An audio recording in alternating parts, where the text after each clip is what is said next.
Hello, everyone, and welcome to a very special episode of Epic Loot Radio. I'm sitting down with David Jaffe. If you guys don't follow him, Gabbin with Games on YouTube, former creator of God of War, so many accolades. He has been a staple in my growing up and in maturing throughout video games. And today we get to follow up with him because we had you on the Work to Game podcast not too long ago, talking about Game of the Year, kind of our personal noms, where we thought things might fall. The nominations have all come out, and I was also wanted to check in on how you feel about Palia, because that was something that you were just like super surprised by this year. So we're gonna be catching up. All things are on the table. David, what's going on, dude? I don't know. Let's see. I just did a stream. That was fun. I'm coming to you live from my kids' room because my computer's on the fritz. Going to see Thanksgiving tonight, the horror movie. Cannot wait. Very excited. Very cool. Have you seen the trailer for Napoleon? No, I heard it's really a good movie though. I'm like that. I told my wife, I was like, we have to figure out how to ditch the kids because I want to go to the movies. Like we rarely go to the movies unless it's like Paw Patrol or something like that. But yeah. No, I hear it's one of Ridley Scott's best movies in a long time. So I'm looking forward to it. But you know, I still want to see Flowers. Was it The Killer Moon? And there's a lot to see. But I will tell you that Thanksgiving, though, I've been excited for that since the trailer in the kind of mock trailer that Eli Roth made for the Tarantino Rodriguez film. Mm-hmm. And so, and I hear it's really good from critics, and I hear it's really old school gory, which makes me very, very happy. So we'll see what happens. Yeah. Well, you'll have to let me know what you think. I'm assuming we'll probably get some video, maybe a video on it. Oh, I'll do a video when I get home tonight. Absolutely. You got the bug, man. You got the bug. It's addictive. Why? Well, yeah. Why would, you know, what is something Warren Beatty once said to Madonna? It's like, what use is there living if there's not a camera on you? You know, of course. Well, I let's start with the question about Palia, because I like that was kind of Palia didn't get a nomination, did it? No, it didn't. Yeah. But when we talk about, like, I always, you know, want to start with Game of the Year in terms of our personal relationship with the game rather than the awards. Not that I'm knocking the award ceremonies at all, but I always kind of feel like gaming has this real personal impact on our lives. I think that's one of the reasons why both you can see how addiction to games can be so prevalent, but also, you know, people can also just like, this is my medium. This is bigger than movies now. This is bigger than, you know, all of these different industries. Kind of. I always get a little. I get my dander up when people say, "Oh, it's bigger than movies." It's like, yeah, because they cost $60 to $70, and a movie ticket will cost you $14. So it doesn't mean the number of people that are consuming Last of Us Part 2 as a game are more. But I will say, though, as you allow yourself to spread the definition of games out, like I saw today that, and I know a lot of people who watch your show probably don't give two shits about, you know, cell phone games and stuff. But I saw today, after 7 months on the market, Monopoly Go has made $1 billion. And there was also a game, like a match, not a match game, but like a find the object game from Germany. And that just crossed the $1 billion profit threshold. So games may very well be bigger than movies if you throw all that stuff in. But a lot of times they'll talk about it on the console, and I'm like, nah, I don't know about that. But yeah. I mean, console still hasn't surpassed the PS2 in terms of sales, and a lot of people attribute the PS2 success not just to its success, but its dominance was the DVD player. That was the huge selling point over, I think it was the Dreamcast. And I remember I loved my Dreamcast, and they were like, it's some kind of hybrid DVD. And it's like, you go back in time and you're wondering, like, man, Sega, if you put a DVD player in this, I think you would have ended up seeing a much, much broader, adaptation because you launched before the PlayStation 2. So I guess I'm very interested as I get older, but still play all kinds of games, everything from action and hardcore stuff like Elden Ring and Liza P to super casual stuff. I just talked about this on the show, but it's interesting as it relates to what you're saying, that as the audience gets older, I think it's going to be really interesting to see how core games adjust to keep that audience, because I have found that as my reflexes have noticeably slowed, I still love playing the action games, and I'm grateful when a game like Spider-Man 2 comes out, even though I would have fought on this in the past, like, oh, it's not the vision. And they add like a little button you can push. I have it on the D-pad pushing left, and it slows the game down anywhere from 50 to 60 to 70%, or 30%, 30 to 40, 50. And I use that from time to time when I'm like just totally surrounded by enemies and I can't track it all. Right. But I'm still getting the Spider-Man experience. I don't feel like it's easy mode. So it's really interesting to see whether it's that or these super casual games like Monopoly Go that in 7 months made $1 billion. It's really interesting to watch how the design of games is adjusting, because people my generation, we came up with video games. It's not like my parents where it's like, what's this thing? A video exactly. game? My parents were freaking out. Like, you're not going to be able to get a job. Like, what are you doing? What are you talking about? Right. And then there was a sketch, and it was about like a guidance counselor talking about like all the bad advice. Like looking back at it now, it's like, what do you mean you want to play video games? You'll never make any money. It's like Ninja makes $30 million. Like, it's like, you know, someone signs, all this money playing video games. It's like, oh yeah. And it was just like, I think it was, I think Jason Long or I forget. Darn it, I butchered it. But comedian, he's awesome. I'll see if I can include a link in the show notes. Okay. Just because he's so funny. Ryan, it's been really cool to kind of go. When I was 15 playing in the arcades, no one thought about games for anyone other than that audience. Now it's like pretty much by the time I'm 80, everybody in the world or every age group plays. And so it's going to be interesting to see how the designs adjust to allow for a lot more playability, because your spectrum now of people playing is huge. There was a great Far Side comic kind of related that had this little kid, and his parents were watching him from the doorway, and he was playing with blocks. And they're dreaming of like all the job openings. They're dreaming of him being an architect and all that. And then it shows the present day, and he's like 40, still living at home with his parents playing with blocks. It's just great. So, it could go that way too. Who knows? Who's to say? You never know. I get everybody. Yeah. Different strokes, different folks, different life decisions. The one of the things that you brought up is interesting, especially as it relates to the accessibility, is that we've seen studies about how gameplay, especially within like the elderly, improves and helps just overall just improves quality of life, because it gives you, something interesting to do. And, yes, like one of the things that's just absolutely wild to think about is that when you look at esports, for example, imagine, like when you look at athletes in any sport, baseball, football, for example, like they have a long career. They can. Football, probably the shortest, just due to the nature of the game. Sure. But beyond that, competitive gaming is even shorter. Like you peak at 22, because after that point, then all of a sudden your reflexes start slowing down. So it's wild to me to think that while my son is only 5, that like in 10 years, like he could, like if he wants to be like an esports, gamer, it's like you got a window, and it's tightly closing.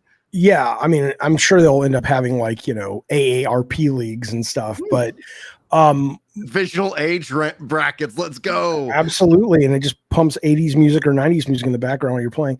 But I will say that for me, I actually, not because I want to be in esports, but I was just making content I thought would be interesting. So I hired an esports coach, and we had one session, and we're supposed to have 4.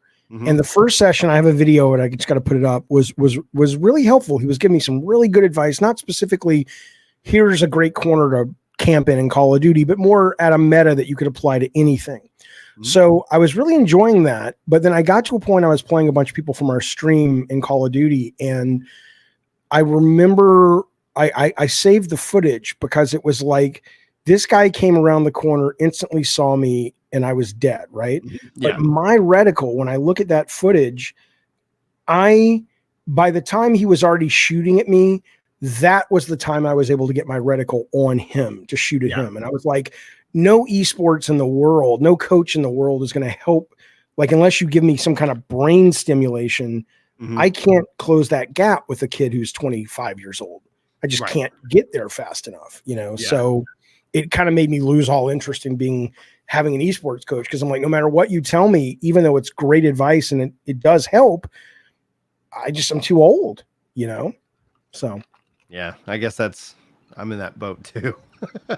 I've been playing the latest season of Halo Infinite, and I hear the new season is great. It's been wonderful. Yeah. And I'll go and I'll have some games that I'm just like, oh yes, like that felt so good. And then that's just my typical Halo. Then it pushes me into a match where I'm like, oh my gosh, these people are, are godlike. And I'm like, I can't even, I don't even know. Like I should just hide because I'm weakening the team now. It's like, okay. That's the thing that pisses off a lot of people. I know a guy from our chat who plays a lot of Halo, and he's like, the matchmaking is the thing he hates the most because he's like, I'm really good.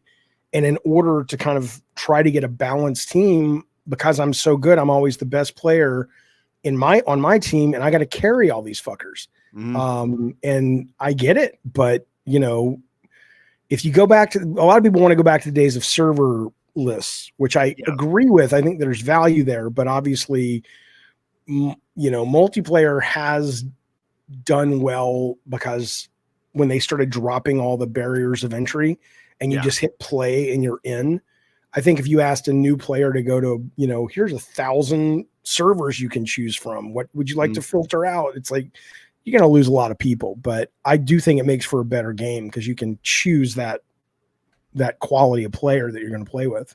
Yeah, I agree. I think honestly, I've always wondered why we never ended up having like kind of a hybrid. Like, yeah, you got your matchmaking over here. It splits the audience is the problem. Audience. Like unless you're a big fucking game like Fortnite or Call of Duty, you got to have any choice you make, even modes, is going to split your audience. Like we had like 7 or 8 modes in the last Twisted Metal.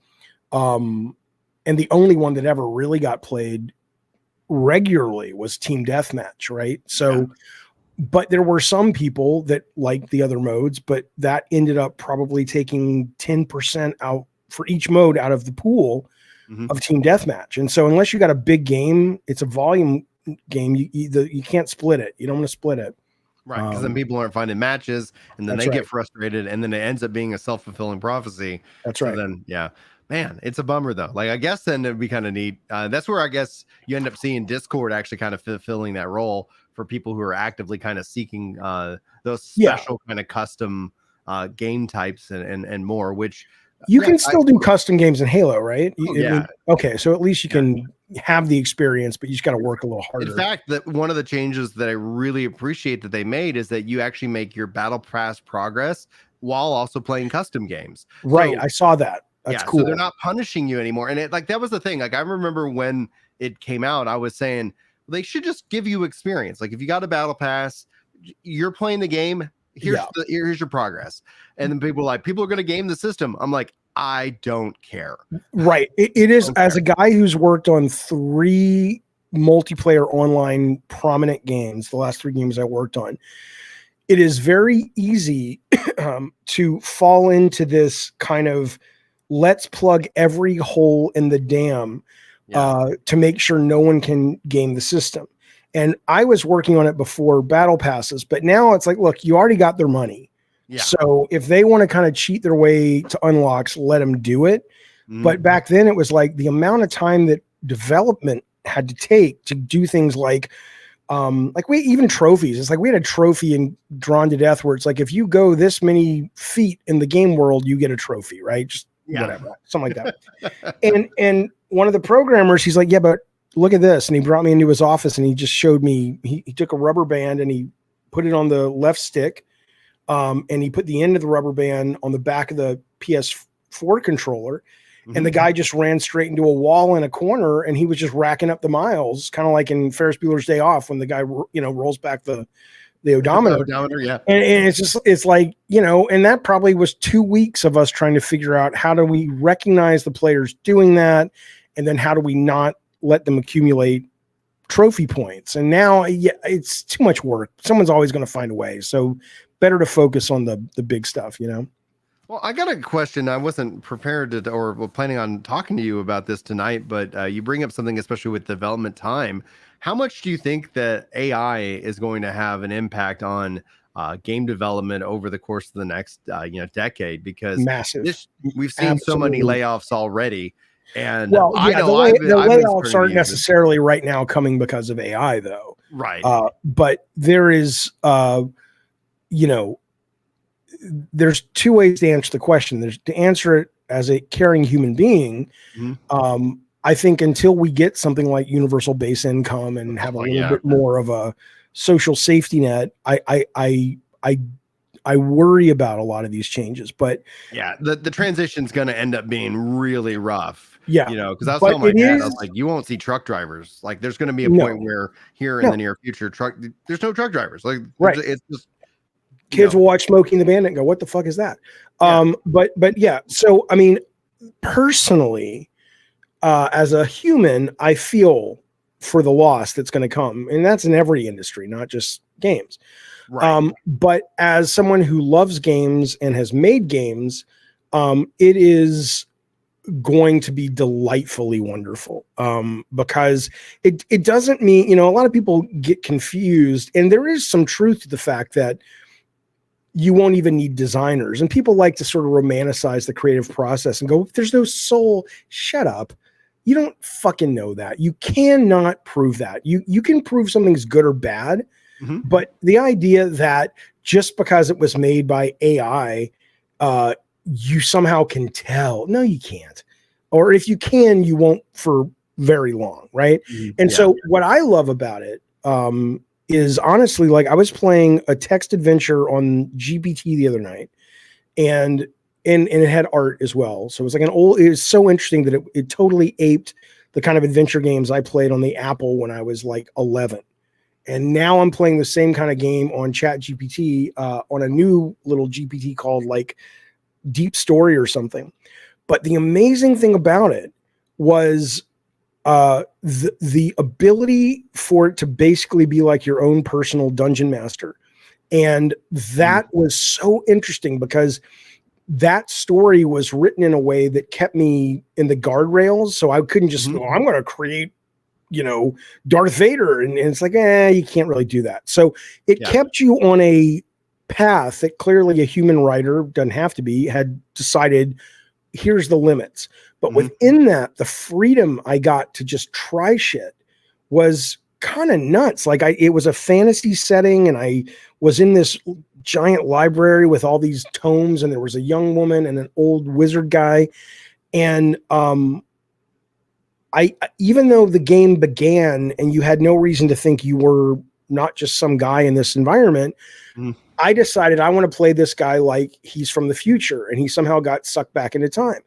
And so I said, I want to use my jetpack, and the rules allowed me. So suddenly I'm flying above the library, and the story is changing. Like, it's like you can now see the titles of the books that were too far away. And now that you can see the titles, it opened up a whole new section of the game that did not exist until the AI created it. So if you take the Sierra Online adventures from, the late 70s, early 80s, which were basically single images with text, and you go forward to today with like Grand Theft Auto 6 or The Last of Us or whatever, or Starfield, that same trajectory is going to be happening with games. And so and it'll be faster than it was. So imagine when they get that alchemy right between player freedom and authored freedom, the sense of being in the holodeck, the sense of being in the adventure and not playing a game, but simply feeling like you are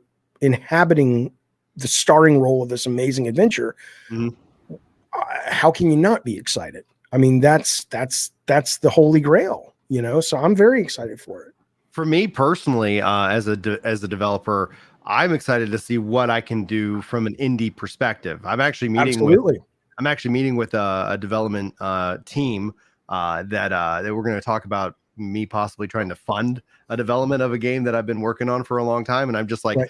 I just don't have the human hours to be able to will this into existence, which is personally very frustrating for me. I'm a stubborn, mule sometimes. I'm just like, all right, this is what we need. And then with game development, it has there's so many, unexpected, scary, monsters always hiding around any build. And that's one of the things that I'm like, I wonder if this is going to be something that will open up like so much creativity where everybody's sitting here saying they have their idea, right? And the reasons why nobody cares about your idea is because ideas are cheap and easy. It's the execution of the idea that a lot of people, that's where the value of people will pay for that and actually taking it and moving it.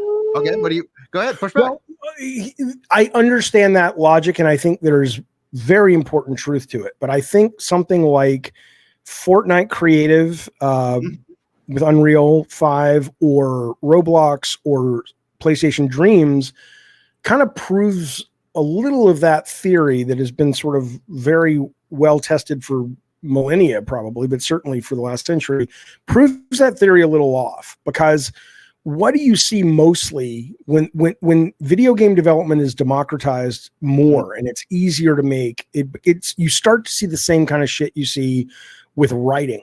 The minute anybody can buy a notebook, anybody can buy a pencil or pen and write the great novel that they want to write or whatever. Most of it at best is fan fiction, right? So if you go into Dreams or whatever, it's a lot of, hey, I made Mario, or I made a Sonic game just like Sonic, but it's my own level. It's a lot of execution and sometimes brilliant execution that lacks though that sense of, whoa, that's a really neat twist on Sonic the Hedgehog, or that's a really neat way to do a first person shooter, right? So I don't agree that ideas are a dime a dozen. Good commercial ideas are gold. Ideas, sure, are a dime a dozen. Sure. But I do think though the AI, I mean, there was a story a couple of days ago where this guy built, everything was AI. He used Mid-Journey for the art, and then he asked I think it was done in Chat GPT or one of their GPT little AIs, to write me code to make an Angry Birds game. And the code got written, the art he got from Mid-Journey got plugged in, and you can find this online. It's just type in like Angry Birds Halloween Pumpkin or whatever. And it's not fully robust yet, but it is the core of Angry Birds, and it plays well and it looks great. And it's one guy, and it took him about 2 fucking days to do. So the idea of video games becoming, or interactive products or interactive experiences becoming pretty easy, at least at that level, and it's going to get better and better and better, is absolutely where we're going. And so I think more and more people are going, and it's going to be interesting too, because it's like our kids in 20 years, 10 years, going to start learning, just like, a lot of kids learn, oh, here's how a story works, beginning, middle, and end, and what's the character want. I wonder if they'll also start sort of teaching interactive creation, because it's going to be so easy, at least at that level. I'm not saying anybody can, like, in the next 10 years, make a Naughty Dog game. Right. Just like, give me that. Just imagine, though, how Naughty Dog will also then be able to take their raw talent and then execute it into like either more games more frequently, or just doing things like you said, like this part of the game we never expected a player to get here, but why not? And because obviously games have budgets and time constraints, etc. And you can't think of everything that the user can think of. The real challenge then, I think, for the humans is going to be going, how do we give you enough freedom that it feels immersive, but not so much freedom that you just fuck around because it feels like a playground and you disengage with the story. Like that's the real hard part, I think, because even when I'm playing something, like I downloaded a thing where they had AI NPCs in, I don't know if it was GTA or the Matrix or whatever. And anybody I walked up to, I could use my microphone and just have a conversation with them. And it was novel and really fun, but unless a lot of those NPCs are designed and created with the intention of to keep the story moving, you end up in this thing that it's like, GTA is happening all around me, but I'm having a conversation with this guy about his favorite Taylor Swift songs. And that's neat, but it's not Grand Theft Auto, right? So how do you give that guy a sense of responding to freedom of the player, and at the same time keep you in the fantasy of the product that you're playing? So it's amazing. It's fascinating, man. Yeah, it's going to be an incredible decade just to see what all comes out of it. And your points on, especially on universal basic income, I think that's at least something that I think needs to be tested out more, and definitely I don't know if you've done research. Every test they've done in America has been positive. Yeah. My view of America is like, we've got 50 laboratories. Let's see what the system is. And but then it's going to be, the 1% doesn't like it. They don't want it because have to suck it up, because at some point, but they control a lot more than they should, right? They control plenty, but it's the consuming and et cetera. Like, if the people can't purchase said product, like, that is everybody gets screwed at that point, right? Yeah, but then they'll be like, yes, but we don't want you to quit your shitty fucking job because, I literally heard, I don't want to get political here, and I won't tell you the party they were. You can guess the party they were in. But I literally heard this high-ranking Congress dude talk about the value of anti-abortion legislation is that it creates more workers. And he just fucking said it. As people say, he said the quiet part out loud finally. Yeah. So even, universal base income, I think, is going to be a hell of a fight, because if you have enough of a cushion that suddenly the man can't control you by dangling homelessness over your head, suddenly they no longer have the level of power that they would like to have to force people to work for shitty wages to do their shit that makes them rich. It makes them also the ability to not be geographically located, because that money follows them wherever they go. Yes. So that means you can end up because I've always thought about it. It's that I work remote, and when you have high speed internet, and if you're like, why am I living here in this like New York or in San Francisco, where it's like it's just sucking all the money out of my account, I can go here and I can take a risk that I'm still going to be able to make ends meet and have that level of freedom. Yeah. And what I always tell people is that, like, I wouldn't sit on your hands and wait for the government to get in and figure out how to fix your life. You gotta fix your life. You gotta get out of debt. You gotta, because one of the things that is just killing us right now individually is like the over $1 trillion in credit card debt. It's just insane. Like, when you were like, I can't fathom $1 billion, and yet let alone there's people are just getting their future just like. You mean individual? You don't mean the government owing China? You mean like individual people? Individual Americans in this country, balance being rolled is over $1 trillion, and that in and of itself is like, I talked to a lot of guys. That's what they want, right? Well, they want I mean, I fucked my credit bad when I was in college. Oh yeah, and because I wasn't raised well with. I wasn't raised to be financially literate, really, because my parents weren't. And so it wasn't until college I met the woman who became my wife, my ex-wife, and she explained a lot of this shit to me. And since then, and I don't mean this like, it's a privileged place to be. Sometimes you can't make ends meet and you have to put shit on the credit card. I get that. My parents did that. I understand. But because I was no longer in that situation, she's just like, never just pay the minimum. Pay off your credit card every single fucking month. And if you can't afford to do that, then you should not be putting that shit on a credit card. Right. And I've never carried any debt monthly since then. Yeah. But again, that's a privileged place. I get that. But there's a lot of shit people don't really, this is not a gaming podcast anymore, I guess.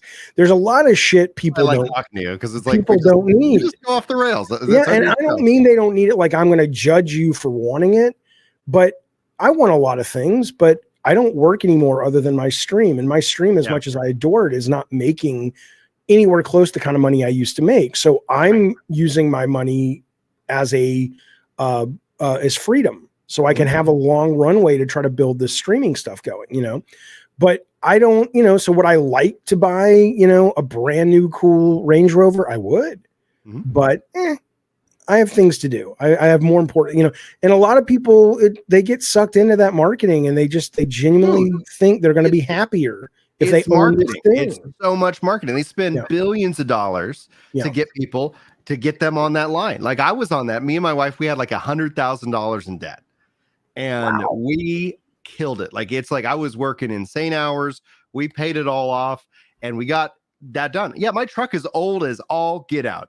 Like, but it's paid for, and cool. Like and I remember growing up. One of the things I've also told people is that I remember getting in the car and having to go drive randomly to avoid repo people coming to seize the car. And it was like that was my norm. That's what I was like, okay, I guess this is just how it is. And maybe you can hit it big, and you kind of, people are always chasing that. If I only got that big payday. I've never seen a big payday. Like I had an opportunity for once where I had options in a company that were gonna sell, and the day of, the company that was buying it backed out, and it was and it just like, and then the company struggled, and they finally did sell, but not at any price where I didn't make any money. And I was like, I was putting 80 hours into that company, and I was like, well, the good news out of this, lesson learned, I'm not going to kill myself for the opportunity that if we happen to sell, that you'll actually get a payday, as opposed to no, pay me daily. That's why I even though I totally get the complaints about, oh my God, everyone's always on their phone, or they're, they're escaping or whatever. And I'm like, on one hand, I get it. That's not the healthiest coping mechanism. And at the same time, fuck you, because life is really hard. Well, and we're in America, we're not having bombs dropped on us, but even in America, the government isn't going to be there for you for the most part. You're on your own. And if you get really sick, and you aren't in a position to have the kind of healthcare you need, you are fucked. Yeah. And to me, I don't think this is sustainable. I think, I think it's good, but I do think when people are on their phones and they're escaping into entertainment, I'm like, plug me into the Matrix, because this shit is tilted against even the government. The government's bought by the corporations and the lobbyists, so it's not I was sitting here. I said, like, especially when like the pandy hit, I was like, oh, all the people who buy Congress people, they made plenty of money because they were all on this inside specialized track, and the rest of us are just like left holding the bag. And it's like every freaking time. Yeah. And the companies, I mean, I'm not saying anything new. It's just, it's so staggering that it's true that you have to say it again and again and again. Cause you're like, how can that be true? Yeah. That you've got these, certain politicians who are like, oh, look at these people who want welfare and they want this and they want that. I'm like, okay, but you just bailed out these massive fucking companies. Right. That's it right there. And none of these people saw any jail time for like the housing crisis.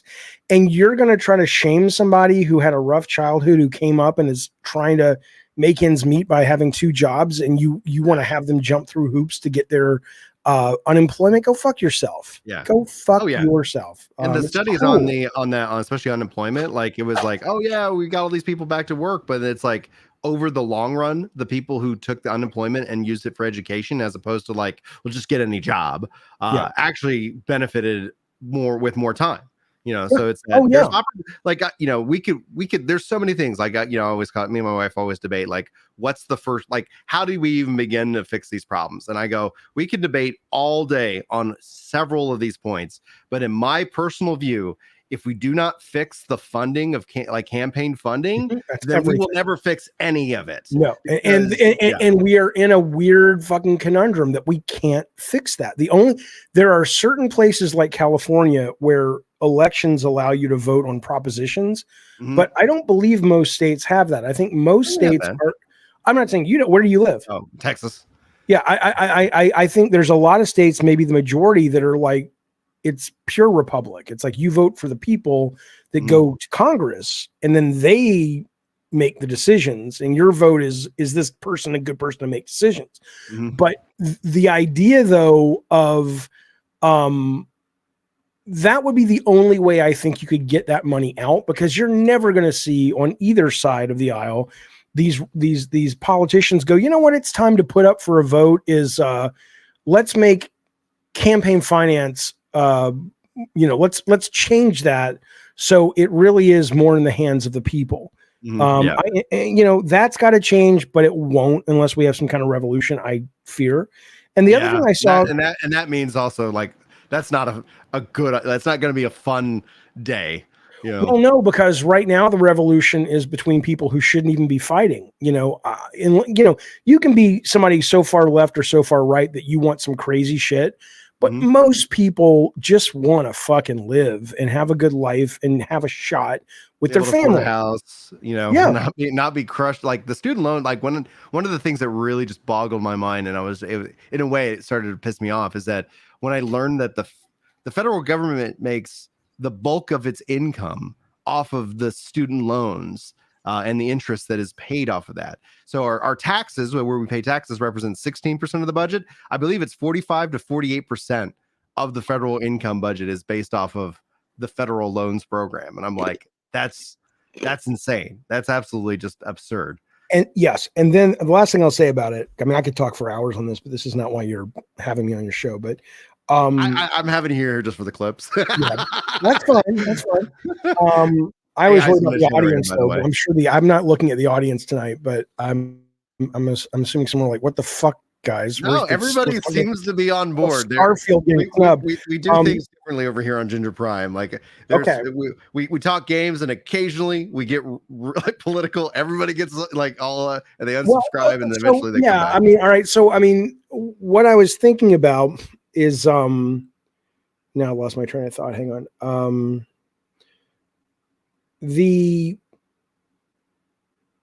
I don't know what I was going to say.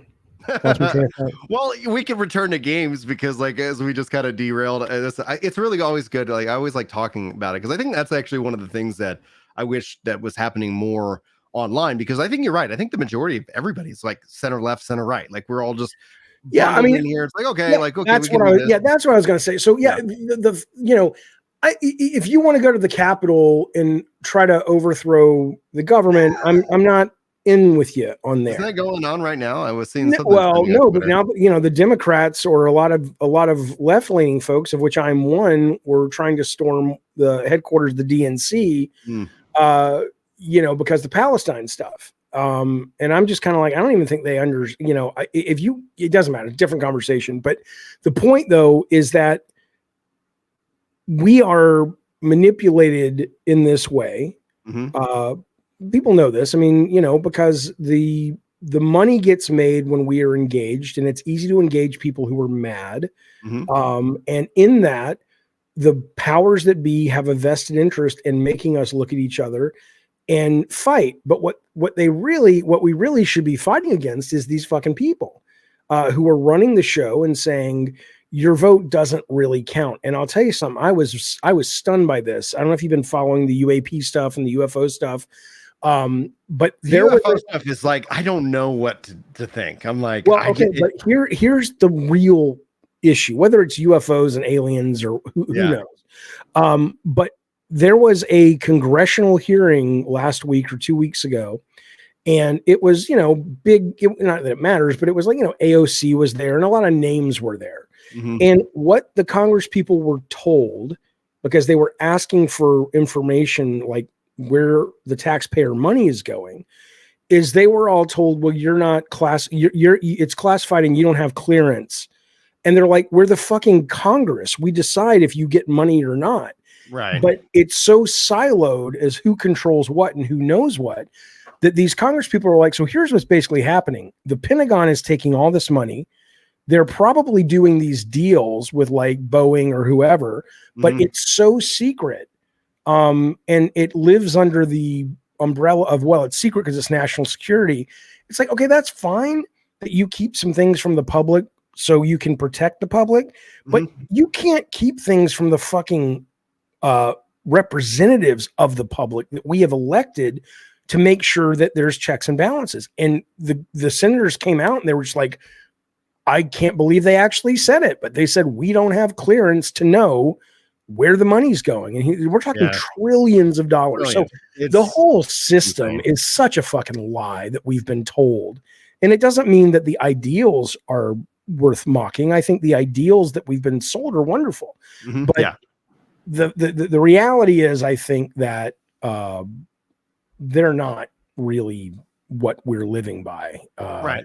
I heard recently, and you can weigh in on this, is that, and I thought I was like, oh, I reflected on it. I was like, I agree with it. So you can let me know where you fall. But they said that the United States isn't a racist nation. It's a hypocritical nation. We're the only nation on earth that says all men are created equal, but we fail to live up to that reality on a daily basis, where any other nation on this earth is like, oh, if you're not this race, like, we get the hell out of here. We don't want you here. Well, yeah, I mean, there are places like that, and a lot of times they're cited for being like they don't have any problems, and it's like, well, yeah, because they're pretty much said only the people who look and think this way can live here.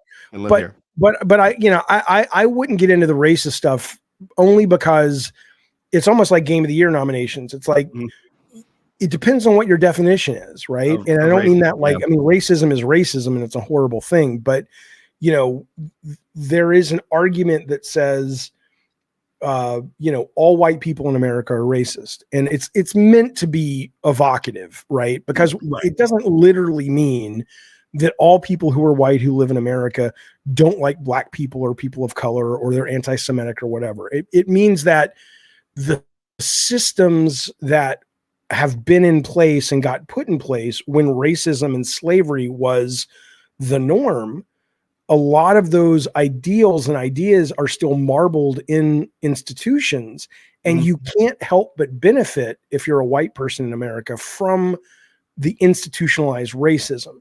And so that's what that phrase means, or is supposed to mean.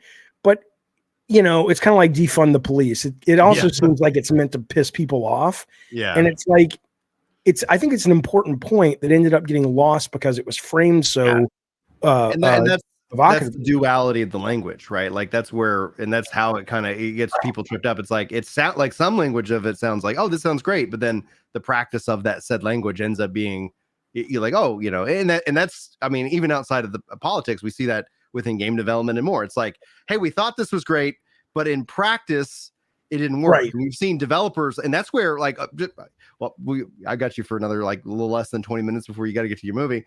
Like let's say Star Citizen, for example. Have you followed that game at all?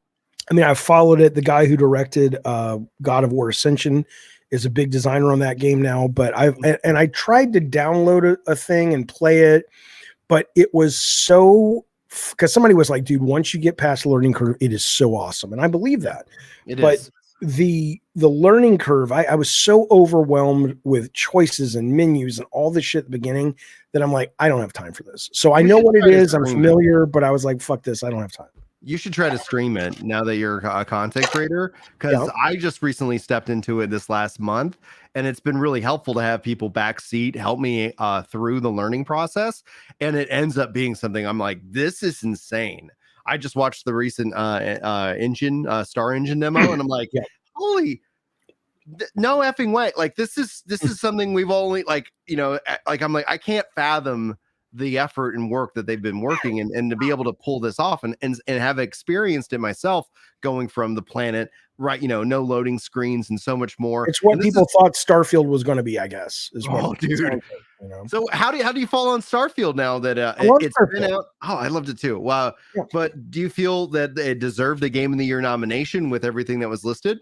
Okay, so this is kind of like what I meant about racism, is that I'm serious though. It's not the exact same thing in all walks, but it's the exact same thing in the sense that depending on what your definition is, right? Yeah. So Game of the Year awards, whether it's at the Game Awards or DICE or GDC or whatever, I have been on the nominating committees for all of them. Right. So I was on the nominating committee for like Game of the Year and Best Game Design for DICE. Right. So I'd get a big box of games, and, none of us played them all. None of us finished most of them. We still got a vote. We still got a seat at the table. Right. So if you were talking about a Game Awards that is in a vacuum, that somehow takes the wisest, views of the video game medium, and you also marble that with sales, and you marble that with reviews, and you're like, every year this is the recipe to get to that definition, then I think you can have an actual conversation about Game of the Year. But the problem is, like Keeley's Awards, which I love the show. I think it's a great show. It gets better every year. Every year it gets better. Big fan of that guy in terms of what he's done. Crazy hustler guy. Good dude. But the awards themselves, there's no evidence that everybody has, there are so many games that I saw people on my stream today going, well, it's crazy they didn't put BattleBit up. Now, I don't even know if you know what BattleBit is, but BattleBit is a huge phenomenon in PC gaming, which is basically a phenomenal shooter, but it all looks like Roblox, right? So it's really inexpensive to make, comparatively speaking. Okay. But if you can get over that visual hump, it's really great, well done, competitor to Call of Duty, Battlefield, blah, blah, blah. Okay, cool. And the number of people on the nominating committee who played it, let alone knew about it, and that's not in the conversation. The number of people who played Dave the Diver, or the number of people who played Sea of Stars, are dwarfed by the number of people who just played or knew about the big stuff, right? So you're not really talking about, like, a lot of gamers and content creators will talk about, like, was this snubbed? Is this a good list? Blah, blah, blah. It's like, it's not. It's bullshit. And I don't mean that the show is bullshit, but if there are ways they could fix it, but that's that, the show's a great show. There's trailers. Yeah. DICE could fix it. They don't. DICE, you would think, because it's game developers, would have more desire to make their award the real one that really is they can defend. This is. But I remember I had Keeley on my show for an interview, and I mentioned him. I said, there's just some weird categories. She's like, what? I said, well, you're mushing together game director and game design, and those are very different things. Mm-hmm. Tears of the Kingdom should definitely get, in my opinion, game design, but I don't know if it should get Game of the Year, right? But that award is just these two things that if you don't know the industry, if you don't know how it works, are very disparate, and they're smushed together. If you look at the definition for art direction, best art direction, it literally could be 4 different things depending on what you take. It could be the most technically advanced, the game that has the most, I don't know how creative art style. They threw animation in there for some reason. So now think about how dumb that is. That animation is now wrapped up with creative visual vision and technology of making something look good. And that's all one award, right? So are you basically saying that the most photorealistic game is the best art direction? Right. Or are you saying a small little indie game that just has a really cool look that we've never seen in games before that also is... I think about Wind Waker, right? Like when they first showed off Wind Waker when I was a kid, I was mad because I was like, we're not Nintendo. We don't want to be this is the kid stuff. It was like, they showed us really cool, kick-ass looking Link. Right. They brought out this, but then when I look at it over time, I'm like, that is one of the incredible art decisions and directions. Right. But again, the bigger point though, is that none of this stuff is really curated and cared for. And again, with Keeley, I get it, because his show is like, look, it's a show first and foremost. So the bigger games that are fighting, the better for me and marketing. And the more trailers I have that get you to stick around in between the awards, the better for the show. And lo and behold, he's absolutely right. If you look at the scale of viewers increasing every year, it's just an insane increase in people interested in that show. So I don't begrudge him what he's doing, but certainly I would like at least gamers to go. I mean, arguing about the Game of the Year nominees in other than just having fun with it and actually trying to have a serious conversation is probably the equivalent of, I'm trying to think of a good analogy, but it's probably the equivalent of trying to say, I don't fucking know who had the best sex this year. I mean, because you can't quantify it, and everybody has a different opinion about what that means. What do you mean by best? Right. It's like, I hate my wife. Do you mean I didn't have to do it all 12 months? I did. I don't know. It could be anything. I'm just saying that it's like I wish gamers and content creators, and again, content creators are like Keeley, right? It's like, look, this drives revenue. People come here because they want to fight over it. So I'm not gonna lift the skirt and tell you that it's all bullshit, but I fucking will because I can't stand it. But you'd think DICE should be doing better because they do represent the game creators. And again, man, I've been on their nominating panels. You don't have to finish the games. You don't even have to play them if you don't want to. And you can still vote for this shit and say, I was on a nominating panel for best director. Literally, we had big names. I won't tell you who they were, but back when I was a big name in that industry, they were the other big names that were big in that industry. And literally those people, we could not agree on what the award was for. Some people thought something like Uncharted 3 should get best game director because that's a hard game to produce and create. And I'm like going, then give that to a producer. But they thought, no, that means that the director. And I was kind of like, and a group of us was like, no, we should be rewarding the people or the person who had this idea and was able to execute it through the interactive medium in a way that pushes the medium forward, right? That's DICE. These are fellow game creators, and we couldn't even agree. So you know, when people say Starfield was snubbed, I mean, I don't care. B, I loved it. Yeah. People would come at me on Twitter, and when the award nominations came out, and they were just like, "Well, how do you feel now, Jaffe?" I feel the exact same way. It was great. Do you think I wake up and go, "I need validation for what I like"? Yeah. Are you out of your fucking mind? I love Starfield. One of probably the best single player game I've ever played, and easily one of my top 5 of the year. I don't care if it's sitting in an 83 on Metacritic. I don't care if it didn't get a nomination. What the fuck is wrong with you? It's nominated for best RPG, but the thing that I like push back on the narrative, like that, you know, on the internet seems to have, is that, like, if you just look at the Metacritic average for this year alone, it ranks as the probably best year in the last decade. But like overall, in terms of gaming, like it's in the top 5 years of like games that have ever released ever. Like we're talking.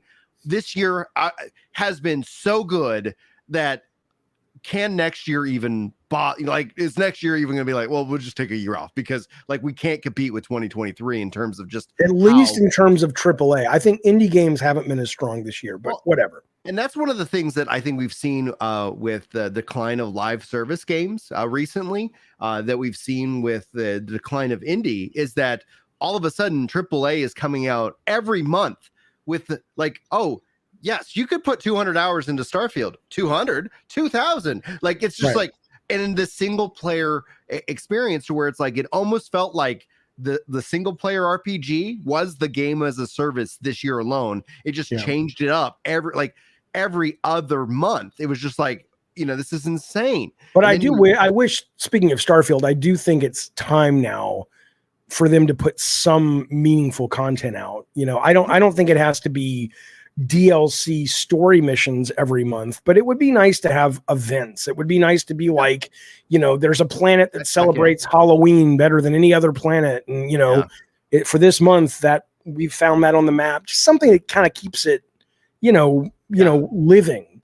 And I thought they were going to do that, but so far they haven't seemed to do that. Well, with mods and with like the level of the game in and of itself, is like, we talked about this the first time. That's why when they kind of sit down with you today was primarily that, like, the true game of the year is something that you end up looking back on after a couple of years and saying that really defined 2023. Like there's no ifs, ands, or buts about it. And that's even a better definition too. If you're saying at least you've laid it out.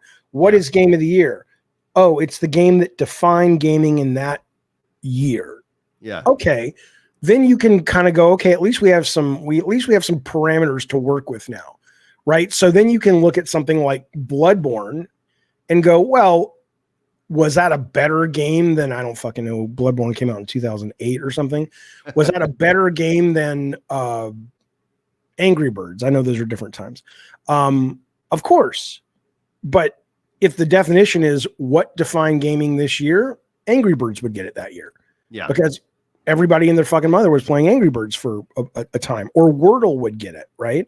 Yeah. But I'm not saying that's the definition we should use. I'm just saying that at least you have applied some criteria to it that is meaningful, you know. We got a question from chat now directed towards you, so I thought I'd give you the opportunity to answer this if you want. Mhm. By the way, Jaffe, I got a question for you about gaming and your history. I think I remember a long time ago that you said God of War was once pitched to Microsoft. Is this true? No, not at all. God of War, I mean, I worked for Sony, so I knew there was a slot coming after I finished Twisted Metal Black, and the team internally was wrapping up Kinetica. And so I knew that I was going to get to work with that team after Kinetica. And so there was never any idea of pitching the game to anyone other than the powers that be within the Sony structure. And I think we started with 3 game ideas. One was a first-person open-world horror game called Dead Man.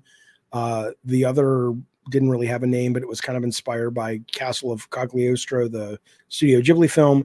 And then the other was called Dark Odyssey, which became God of War. And so that was all internal. There was never a concept of we didn't need to pitch because it was a Sony game from the very beginning. So, question you then as we wrap up. What is your personal game of 2023? I mean, I don't know yet. I need to think about what the definition of that is. The game I've played the most is probably Marvel Snap. So is that my game of the year? I don't know.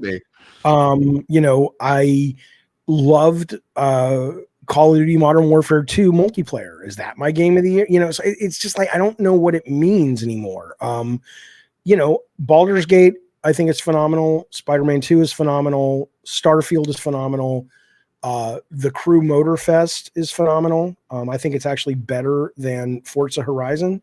I played the Dave the Diver is phenomenal. And I have a real issue with these awards singling out indie games like they're somehow it's a game.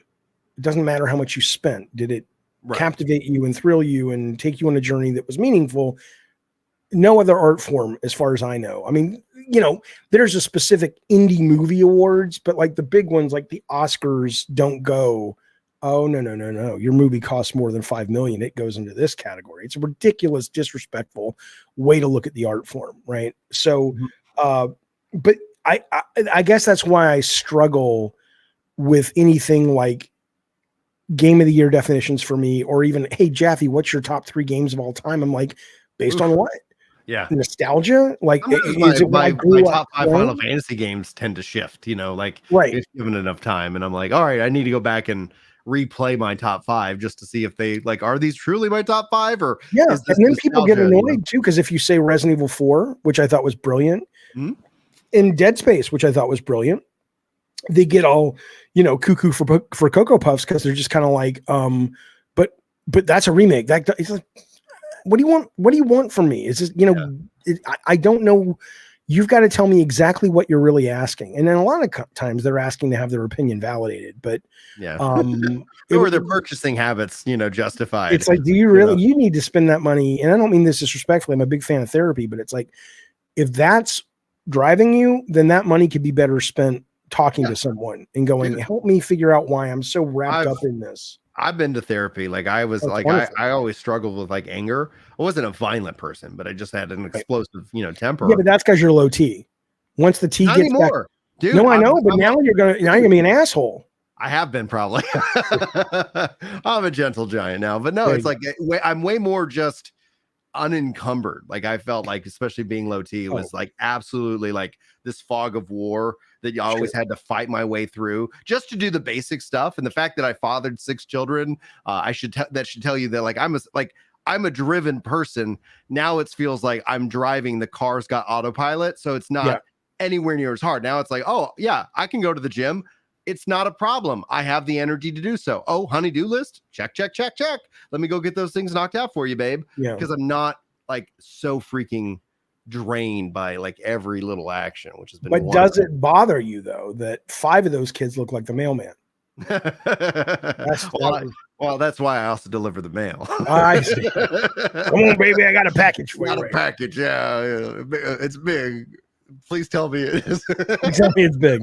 Oh, it's big. All right, man. Where can people find you? You can find me. I stream often. I'm trying to get on a schedule. My fantasy is 5 days a week at 2:30. I like you said, there's kids, there's family, there's so it never always works out that way, but that's my fantasy. But you can find me at David Scott Jaffe on Twitter, and you can find me on YouTube at David Jaffe Games. And yeah, I'm on, and we have a Discord, I have a stream, I make videos, I'm easy to fucking find. So if you're interested in my brand of idiocy, please come visit me in the digital space, and we will make tacos and maybe have a baby. There we go. I love you. His links are in the description below. And for those who are keeping score, the comedian's name, who I forgot, he's a part of the Boys Cast. So I'll make sure I try to include, see if I can't find that sketch that I mentioned earlier in the show. And put those in the show notes and more. So thank you guys all so much for being here. We're going to go ahead and wrap up. And I saw a couple of people in chat saying, like, when's part 2? We'll let you know. Maybe we'll do part 2. Always, I could talk for hours. Just I got tickets to the movie and I can't wait to see it. So I got to get ready and go. All right, guys, we're gonna send David to the movies, and we're gonna wish you guys all the absolute very best. Thanks for tuning in, and we will see you next time.